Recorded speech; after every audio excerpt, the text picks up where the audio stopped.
वाले थे। जिला इंदौर में पड़ता है ये, मध्य प्रदेश के अंदर। वहाँ के रहने वाले थे। उनके एक भाई और भी थे जो कोई बहुत पहले महात्मा बन चुके थे। ये लोग कबीर के मानने वाले थे, कबीरपंथी थे। इनका लड़का था राम जी राव।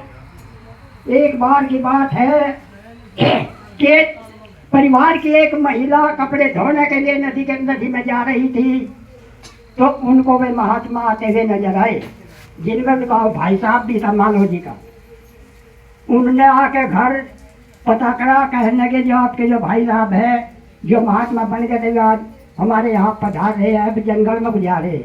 वे वहाँ बैठ गए तो सभी पारिवारिक लोग वहाँ पर गए, दुआ सलाम किया और उनसे गुजारिश की कि आप सभी घर चलकर घर के पवित्र कर दें। लेकिन उन महात्माओं ने मना कर दिया। राम जी राव ने बहुत आग्रह किया, लेकिन फिर भी उन्होंने इनकार कर दिया और कहा कि राम जी राव जाओ, तुम्हारे यहाँ एक ऐसा पुत्र उत्पन्न होगा जो तुम्हारा नाम नहीं बल्कि पूरे समाज का नाम दुनिया में रोशन करेगा। बाबा साहब राम जी राव फिर वहाँ के वहाँ से सतारा में रहे। सतारा रहते थे। मऊ छावनी में गए। मऊ छावनी में बाबा साहब का सन 1891 में जन्म हुआ। माता का नाम भीमाबाई था। लेकिन गुरु प्रेमियों, जब भीम, उसका नाम भीम रखा गया, गांव घर में उसको किस नाम से पुकारते थे? भीवा कहकर पुकारा जाता था। भीम उर्फ भीवा। कुर्सी ले ली। तो गुरु प्रेमियों, जब 5 वर्ष की आयु हुई भीम की, तो उनकी माता भीमाबाई का देहांत हो जाता है। देहांत हो जाता है तो उसका लालन पालन किसने किया? भीम की एक बुआ थी जिसका नाम था मीराबाई, जो पंगु थी पाँव से, इसलिए वह घर पर ही रहती थी। इसने इसका लालन पालन किया। भीम कोई जो वे दाखिला दिलाने जाते थे तो वो दाखिले वाला भी बहुत मुश्किल से उसके 500 रुपये रखी थी। इससे पहले ये वहाँ से सतारा आए। सतारा में भीम बाल कटाने के लिए एक नाई की दुकान पर गया, तो नाई ने उसे भीम को धमका दिया, कहने लगे तू अछूत है, अगर तेरे बाल मैंने काट दिए तो मेरा उस तरह अपवित्र हो जाएगा। भीम रोते हुए घर आए। वहाँ कौन थी? उसकी बहन तुलसी। पहले बता दो, भूल हो गई थोड़ी सी। राम जी राव के 14 वर्ष बताया ये बाबा साहब 14वीं संतान, जिसमें 7 संतानें मरी और 7 संतानें जीवित रही, जिनमें 4 लड़की 3 लड़के। लड़कियों के नाम थे गंगा, रमा, मंजुला और तुलसी, और लड़कों के नाम थे बालाराव, आनंदराव और भीमराव। तुलसी जो थी भीमराव से बड़ी थी। जैसे वह रोता हुआ घर आया तो उसने कहा, रे भैया क्यों रो रहे हो? उसने कहा, मुझे नाई ने धमका और बाल नहीं काटे। रे कहने की, भाई तेरे बाल मैं काट देती हूँ। गुरु प्रेमियों, जब तक भीमराव 14 साल तक के हुए तो उसके बाल कौन काटती थी? तुलसी, उसकी बड़ी बहन। नाई पर नहीं जाता वो। तो गुरु प्रेमियों, जब राम जी राव ने बाला राव की शादी कर दी, आनंद राव की शादी कर दी, तो फिर उन्होंने भीमराव की सोची। इसी तरह एक लड़की उसने राम जी राव ने पसंद करी और उसके पिता से बात पक्की हो गई। लेकिन इसी बीच में यो रमाबाई थी, इसका नाम था पहले रामाबाई। यो लड़की इनको देखी। ये लड़की 2 बहनें और थी इसकी, और एक इनका भाई था जिसका नाम था शंकर, जो बाबा साहब के साले थे। उस लड़की को देखकर राम जी राव ने पहली लड़के वाले के पिता को मने कर दी। जैसे ही उसने मने करी तो उसने जाति में पंचायत विवाद पैदा कर दिया, पंचायत ठोक दी। उस पंचायत में राम जी राव को बुलाया गया, उससे पूछा गया, तो राम जी राव ने अपना जुल्म कबूल किया। तो पंचायत ने राम जी राव पर 5 रुपए दंड के रखे, जो राम जी राव को देने पड़े। गुरु प्रेमियों, सन 1906 में बाबा साहब और रमाबाई की शादी हो जाती है। गुरु प्रेमियों, इससे पहले थोड़ा और बता दो, हमारे बहुजनों में दो शख्स ऐसे हुए जिन्होंने अपनी घरवालियों को शादी के बाद पढ़ाया। पहले नंबर पर आते हैं महात्मा ज्योतिराव फूले, जो सैनी समाज से थे। उन्होंने सावित्री बाई फूले को पढ़ाया। उसके बाद में बाबा साहब ने रमाबाई को शादी के बाद में पढ़ाया। ये गुरु प्रेमियों, सन 1912 में ये बालाराव पैदा हो गया। इसके बाद कहने का तात्पर्य है कि सन 24 तक बाबा साहब के यहाँ 5 संतानों ने जन्म ले लिया। ये गुरु प्रेमियों, जब एक समय जब बाबा साहब वहाँ लंदन में पढ़ रहे थे तो गंगाधर बीमार हो जाता है। तो रमाबाई बाबा साहब के पास तार भेजती है और तार में लिखती है कुशल मंगल लिखने के बाद कि साहब जी, आपका लड़का गंगाधर है, वो बीमार है, आप शीघ्रता शीघ्र घर आ जाए। लेकिन गुरु प्रेमियों, उस महान व्यक्ति को देखो, उसने क्या किया, तार के द्वारा तार लिखा। कुशल मंगल लिखने के बाद उसने कहा, बाबा साहब रमाबाई को प्यार से रामू कहते थे और वो साहब कहती थी।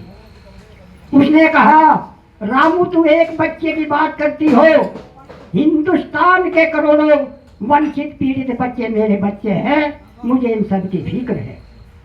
बाबा साहब नहीं आए तो प्रेमियों गंगाधर का देहांत हो जाता है। उसके बाद में रमेश का भी वही हाल होता है।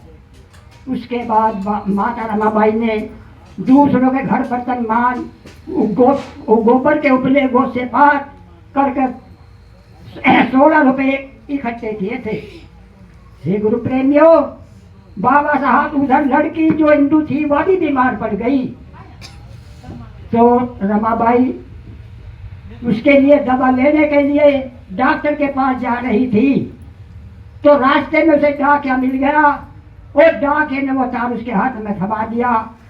माता रमाबाई ने तार को देखा और पढ़ा तो उसका दम खुशक हो गया। जैसे कि आला में कह देते थे, और नीचे का दम नीचे रह गया, ऊपर लेगा राम उठाए। माता रमाबाई 2 पट्टों के बीच में आ गई, क्योंकि इधर तो लड़की बीमार है। तार पढ़ा, उसमें लिखा क्या था, बाबा साहब ने लिखा था कि रामू, अगर आपके पास कुछ पैसे हो तो मेरे पास भिजवा देना, क्योंकि मुझे कई दिन हो गए भूखा मरते। ये सोचकर रमाबाई के पैरों तले से जमीन खिसकने लगी। इधर देखे तो लड़की सख्त बीमार, उधर देखे तो पति भूखा। कुछ समझ में नहीं आ। फिर सोच विचार करके रमाबाई ने कहा, अगर पति मर गया तो तेरा जीवन नरक हो जाएगा। पति मर गया, पति दोबारा नहीं आएगा। अगर लड़की मरती है तो लड़की तो दोबारा भी आ सकती है। यह सोचकर रमाबाई उल्टे पैर घर आई और घर से ने 16 के 16 रुपए उठाए और बाबा साहब के पास मनी ऑर्डर के द्वारा भेज दिए। गुरु प्रेमियों, लड़की हिंदू का भी देहांत हो जाता है। गुरु प्रेमियों, माता टूटने लगी, बाबा साहब नहीं आए। अब सन 24 की बात है कि जो राजरतन था उसका भी नंबर आ जाता है। राजरतन बीमार पड़ गया, परंतु दिखाने के लाके पैसे भी नहीं थे, क्योंकि माता रमाबाई को भी कई कई दिन हो जाते भूखों मरते हुए। गुरु प्रेमियों, 10:30-11 का टाइम था तो राजरतन के भी होश उड़ जाते हैं। घर में बैठी रमाबाई से गोद में लिए, जिस वक्त उसके प्राण पखड़ उठे तो रमाबाई से देखकर उसकी चीख निकल पड़ी। जैसे ही वो रोई तो एक बुजुर्गवार बाहर बैठे हो चारपाई पर, जैसे हमारे बड़े भाई ओम प्रकाश जी है, ये ऐसे ढाल के बूढ़े आदमी बैठे थे। उन्होंने एक बुजुर्ग महिला को इशारे से बुलाया और कहा कि जाओ बाबा साहब के घर में जाकर देखो रमा क्यों रोई। गुरु प्रेमियों, वो बूढ़ी औरत बाबा साहब के घर में जाकर देखती क्या है कि उसका तो लड़का यो भी मर गया। वह भी रोने लगती है और दौड़ कर बाहर आती है और उस बुजुर्ग से कहती है कि बाबा साहब का ये लड़का भी मर गया। हे प्रभु, ये ऐसा हुआ कि क्या होगा। बहुत चीख सुनी लेकिन कुछ नहीं, पेश चली। बहुत देर होगी रोतो रोतो, तो कुछ समय के पश्चात वो बूढ़ा बुजुर्ग उठकर दरवाजे पर जाकर कहता, हे रमा, ये बेटी ला, इस बच्चे को हमें दे दे, इसको दफनाया हमने। लेकिन माता रमाबाई रोए जा रही थी। क्यों? क्योंकि उसको दफनाने के लिए, उसके भेजने के लिए उसके पास न 2 बिरहान कपड़ा भी नहीं था, इसलिए वह रोए जा रही थी। गुरु प्रेमियों, रोते रोते रमाबाई ने होश किया। बहनों सुनो उस माता की कहानी, जिसने जो धोती माता रमाबाई पहन रही थी उसमें से 1/3 धोती फाड़ी और उसमें लपेट के अपने लड़के को, अपने जिगर के टुकड़े को कहा, हे बाबा ले जाओ मेरे जिगर के टुकड़े को, उसको दफनाओ। गुरु प्रेमियों, जिन्होंने अपने 4 बच्चे कुर्बान कर दिए हों और अपनी घरवाली को भी बलि दे दी हो, उसको भी, उसका नाम लेना भी गवारा समझते हैं, लानत है, धिक्कार है। आज उसी के मार्ग पर बताए हुए रास्ते पर आप यहाँ तक पहुंचे हो। अन्यथा पिछला इतिहास उठा कर देखो, आज से 600-650 वर्ष पहले का इतिहास उठाओ और उसमें आपको खाका तैयार दिखाई देगा क्या स्थिति हमारे बुजुर्गों की थी। कोई बात नहीं बाबा साहब, जिस वक्त वो बीमार मर गया, माता रमाबाई बीमार पड़ गई। सन 26 में बीमार पड़ी। गुरु प्रेमियों, सन 35 तक 9 साल बीमार चली।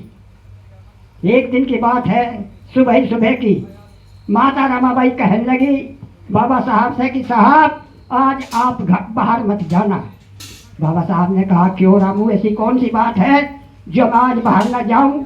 कहने लगा, नहीं, आप आज मेरे पास ही बैठ जाए। बाबा साहब उसके पास 4 पाई पे बैठ गए और उसके सिर पर को अपना स्नेह भरा हाथ, प्यार भरा हाथ सिर पर को फेरने लगे और कहने लगे, रामू मैं तुझे अच्छे से अच्छे डॉक्टर को दिखाऊंगा। रमाबाई ने कहा, नहीं साहब जी, समय निकल गया, कुछ नहीं होने वाला, मुझे ऐसा लगता है कि आज मेरा अंतिम दिन है। बाबा साहब ने कहा, नहीं रामू ऐसा मत कहो। ऐ गुरु प्रेमियों, तभी रमाबाई ने अपने दोनों हाथों को जोड़ा और जोड़कर बाबा साहब से प्रार्थना की कि साहब जी मेरे 7 करोड़ बच्चों का ख्याल रखना। ये 7 करोड़ बच्चे कौन? आप और हम, यही तो 7 करोड़ बच्चे थे इसके। बाबा साहब ने तो 1 करोड़ की बात करी थी, 1 लाख की बात करी थी, लेकिन रमाबाई ने 7 करोड़ बच्चों का ख्याल रखने के लिए बाबा साहब से विनती की कि इनकी सेवा करना तुम्हारा सच्चा धर्म है। और इसलिए कहते हुए सदा के लिए चिर निद्रा में सो गई। गुरु प्रेमियों, बाबा साहब टूट गए थे, बहुत टूट गए थे, लेकिन फिर भी हिम्मत नहीं आ रही। क्यों? उसमें जैसे आग में पककर सोना कुंदन बन जाता है, इसी तरह इसके दिए हुए संकल्प से बाबा साहब और भी मजबूत हो गए। उन्होंने कहा, ठीक है रामू, मैं आपके 7 करोड़ बच्चों का ख्याल रखूंगा। गुरु प्रेमियों, माता रमाबाई के मरने के बाद उसकी सेवा, उनकी सेवा करने का मौका किसको मिलता है? नानक